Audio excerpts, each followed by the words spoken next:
What is gravity, really? Okay, let's do this. Imagine the universe.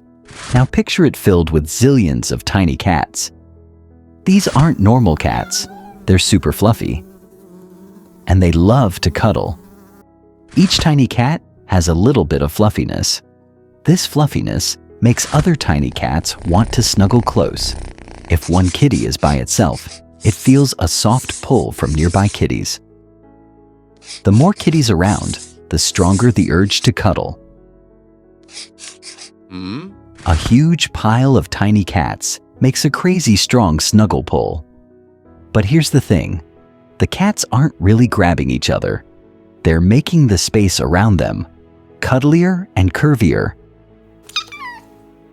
Other tiny cats just naturally want to move toward the cuddliest spots. That snuggle pull, that's kind of like gravity. Except in real life, it's not about fluff, it's about stuff.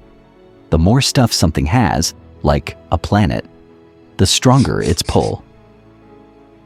Big things like Earth make the space around them curve, like a giant cuddle puddle. And everything.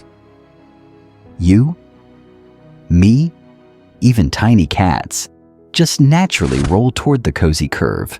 That's why you stay on the ground. Thanks to the invisible, snuggly magic of gravity.